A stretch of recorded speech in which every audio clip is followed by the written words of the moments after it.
I thought we handled business, you know. We hadn't played Cullman very much. And so, you know, playing on Thursday, the atmosphere is a little different. So it was all about, are you going to handle your business? And I thought we really did. You know, we took control of the game after the second series. And I thought, you know, offensively we played great. Defensively played really well. And that was good to see. You know, that's where you should be during the playoffs. So, hats off to Cullman, classy bunch. They got a good football team, kind of young. So look for big things from them. Coach, offense was really clicking. Passing game was really clicking there in the first half. It really came together there. You had a minute and 31 seconds, and you guys just marched on. You know, y'all seen that 3 or 4 times this year. You know, we're calm. Stewart does a great job of calling it during that time, and our kids execute. So if you get a good first down out of it, then you got a chance to do something. Coach, throughout this season, it's kind of added up now. You've been able to take some snaps off of your starters in several games. How big is that with an extended season like that? Well, what we told them today, you know, you got 240 minutes of football if you go all the way. So if you can't give it up for that, then, you know, you got trouble. But what it does for our program is when those other kids get in the state playoff game, next year when we play, they're, you know, not deer in the headlights, not intimidated by the situation, so a little bit of experience. Absolutely. Thanks a lot, Coach. Appreciate it. Thank you. First off, how's it feel to be moving on now, second round, and continuing your season? It feels great. Every day, every week, we always talk about, can we see another Monday? And today, we proved that we see another Monday. We just gonna move on, get better and better each and every day. Absolutely, man. Defense looked good tonight. Obviously, Cullman really tried to run it at you guys a lot tonight. How'd you feel like you guys held up physically? We did pretty good. See, we figured the Cullman run game was going to be good. So, like, we fought hard and we just did the best we could do. How is it, you know, obviously playing on your side of the ball, you guys do a great job on the defensive side.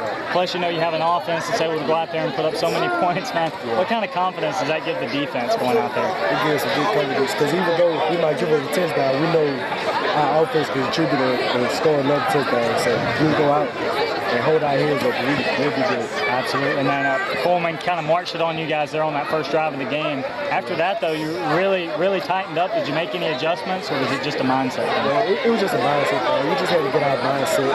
And then on, do the game. We just carried on. We just did good. Awesome. Team Young, thanks a lot, man. Appreciate it. Welcome back. The Clay Chalkville Cougars had an easy one in round 1 as they took on Cullman. The Cougars suffered no lingering effects from the emotional win in Week 10 over the Hewitt Huskies. They pretty much came out and this thing was over at halftime. Yeah, that's one of the things Coach Hood has been so good at, getting his team grounded as soon as possible after a game, and gives them as much time as possible to really get their minds right and get prepared for the next game.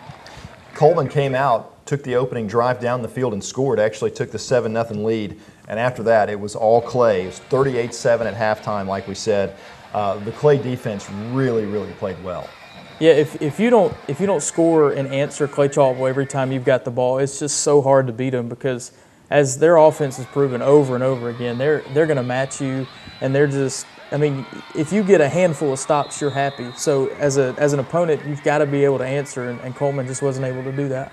Ty Pigram continues to impress. 16 for 23, 275 yards, 4 touchdown passes, 2 apiece to Nico Collins and TJ Simmons. The guy just seems to get better and better every week. He just makes it look so easy. It's great that he's got 2 weapons on either side of him, and it's not, you know, a lot of high school offenses, if they have a great receiver, they just have one. But Clay Chalkville's got 2, and as a high school defense, it's really hard to stop that. And I mean, Pigram, if he doesn't have anybody to throw to, he can run. It's just, they're so dynamic, and it's really hard to stop. Well, they're so good that I'm showing friends of mine, I'm pulling it up on YouTube, our footage, and saying, here, look at this guy. Look, this guy is amazing, and look at who he has to throw to. So they're just a joy to watch, and we hope that they continue. 26th win in a row for Clay Chalkville. That's really impressive.